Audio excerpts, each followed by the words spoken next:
the universe, if you will, like Ken does, our God, because growing up theologically, we were taught there was the big word, one place in space, or one thing or person or being that we couldn't possibly comprehend with our little tiny level.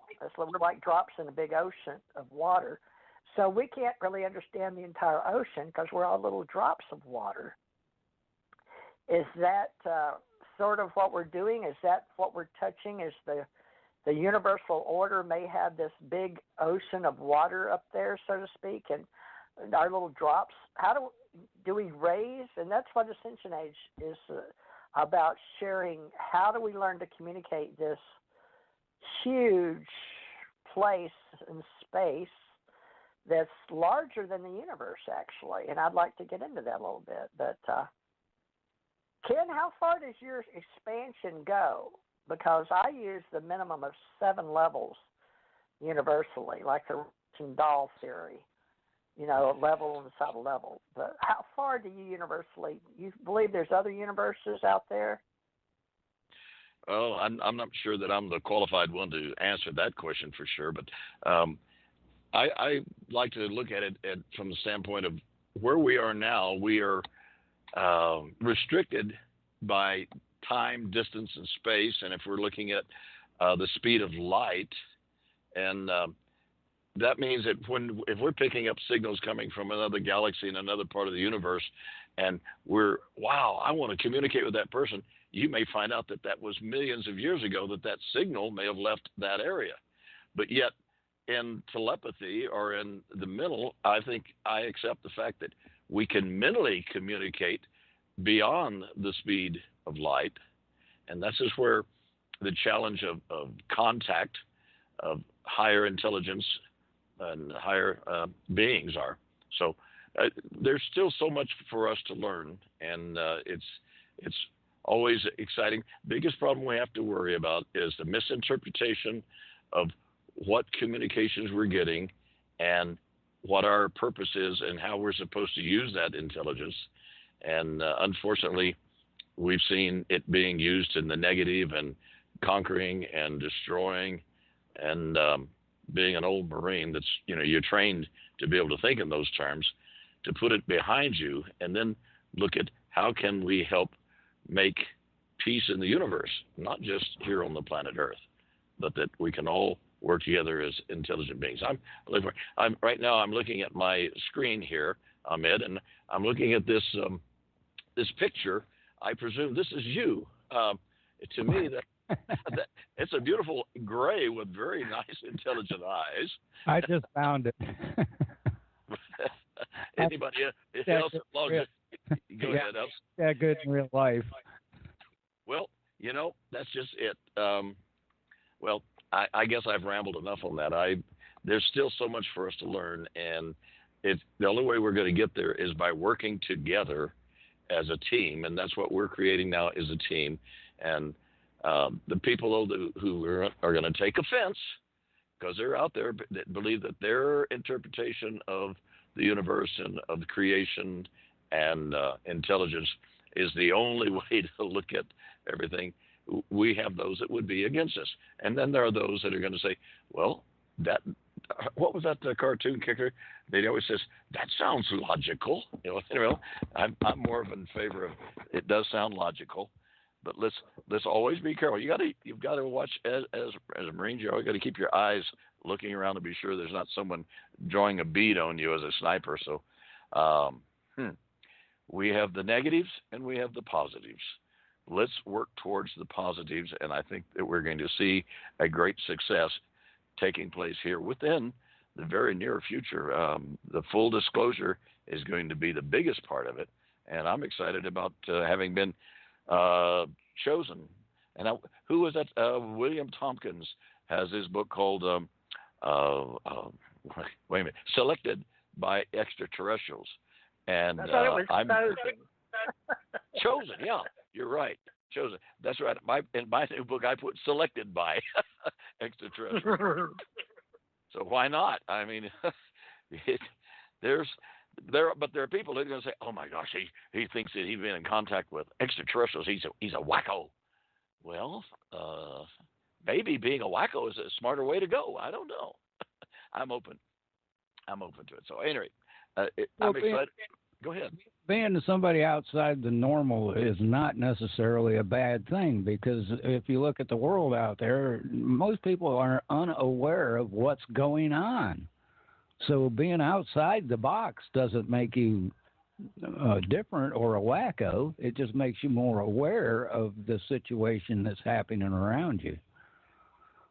Well, and it's awfully hard to work outside the box, because you're what you're doing is you're opening your mind and you're expanding the patterns that you want to think about, and I've always told, do your own research and get to understand what's going on. This is why so much misinterpretation of the ancient Egyptians and the other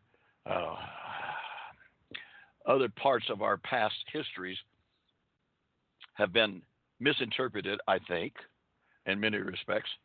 So, and in our direct contact with extraterrestrials in past centuries, a long time, hundreds of years, thousands of years. So we're in a very exciting phase of what the purpose of this little planet Earth was put here, in my own personal opinion, and for what I've gleaned from doing my own research. We're not just out here stumbling around for no reason at all. Hopefully we're out here to gain more intelligence and more knowledge. Okay, so let's keep pressing on, and we'll make it our objective, I presume, to give a source of information that we have, that we've gleaned, and that we're willing to talk to others and bring them into the team, the organization, and who knows where this is going to lead. But I intend to stick with it and work with it and see what's behind the closed doors. Okay, that's where I'm at. Well, it's going to take all of us, and just because I've got the brand TJ Morris ET Radio in here, and we've been using it for 7 years, folks, at $40 a month, roughly $39.99 or something, or $39. Who's counting, right? But it's not exactly something I wanted to do or had the money to do, but it became 7 years later, so I know I've got at least that much money. I think in the first one they may have let me do 28. I'm not sure, but roughly you can add it up. What's just say basically 40 times 12, so 40. We'll say 400 and what? $480. All right, so we'll take out the 80. So let's say even $400 a year for 7 years is $2,800. Okay, so we got at least $2,800, if anybody's counting, to start this in goodwill. And that's cash that went to Blog Talk Radio, so you guys could hear me.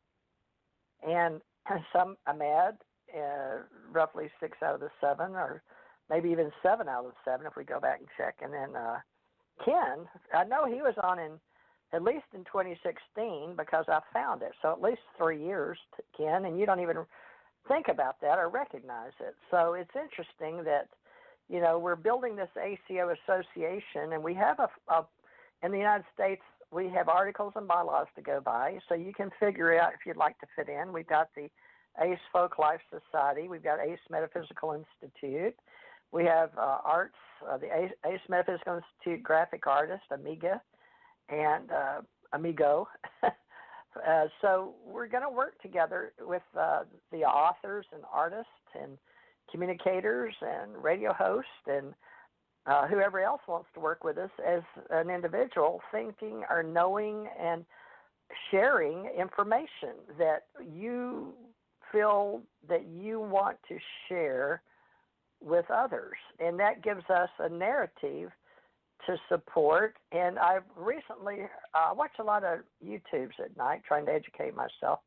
One of them, mostly they deal with science and quantum physics, and people like the more well-known ones, Neil deGrasse Tyson and Michio Kaku, and I don't know, Tom Campbell for Theory of Everything, and learning about people that are doing their best to help the world. And we've been sharing a lot of knowledge about those that are looking for something to describe everything, and a lot of it has to do with, are we returning? Are we reincarnationists? Are we reincarnating? Or is our energy coming back? And I don't know that it is or isn't, but I have memories that I've found of me, or at least it feels like it's me, and it's different of having past lives versus what we're talking about, just coming like you're inspired or you get an epiphany or some knowledge that comes into your head. So all these things that are coming to be me that make up who I am is a phenomenology more than anything, because you sit in front of a medical doctor and try to explain what's going on in your mind. Usually they'll send you to a psychologist to work out the details, but if you have to have medication for what's going on, or you have a psychosis from lack of sleep or just problems, they may send you to a psychiatrist. So hopefully our little support community will keep you from having to do all that and being open-minded, but figuring out where you fit into our science community tribe. It's like a spiritual science community that I've been building since at least 93. So it's going to take some time because we've all been in social media. If you're friends of mine on Facebook and listening, I saw some of your little things flip up on my screen. I want to be of assistance to help people learn how to use this technology. However, I would prefer you to feel like there's more to you than just the physical container or the meat suit. And we work with a lot of people that are helping others as, like I said, agents, consultants, organizers, engineers, scientists, even astronauts. And we've had several astronauts with us working in space and all over the world. And now we're looking at to help space advocacy, those in the space race, to get space waste. Because somebody needs to start putting that in the narrative or in the minds of others. There's a very small percentage that understand what goes up must come down sooner or later, but we've got things out there with our satellites that we need more of. And I have formed American Communications Online, 3 words, American Communications, plural, Online. And you take the first letter of each of those, and that's in my logo, ACO, which also stands for Alien Contact Organization and Allied Command Organization. And so we're going to use that acronym, but there's also plenty of other people that have that. I've seen them up and down in the medical field. The ACO groups are people working together with their hospitals for insurance reasons. Affordable care organizations, for instance, they use ACO. And, it's like AAA or AAA or AARP or any of those, they use different things. There's cancer societies. So you're just going to have to realize that our brand comes with where we are. We're 3 Americans, but we have the North American continent in green on a blue ocean with a circle in black with Ace Folklife written up there. And we're going to do our best to help everybody do what I like to do. And I hope if they join my ACO Club, they realize that we're working together with myths and legends. So, Ahmad, history, with you, and we write books and we do artwork. But how do people really know the difference between what's real and what's not? We're getting into that level of reality that inside cyberspace, our children growing up they may all be having jobs inside cyberspace and virtual reality that have nothing to do with keeping their body food, clothing, and shelter the way we grew up. They may even be afforded food, clothing, and shelter like we had in the Navy and just doing a job. Can you address that? It's going from the way we grew up versus the way they're going to grow up in the future. Well, that's really what the government wants. They want you dependent on them to, for everything. And I don't think we don't need that. That's, daddy save me stuff, We need to make more of a stand for ourselves and be able to deal with things on our own. We don't need an overseer or a babysitter, but that's what they want.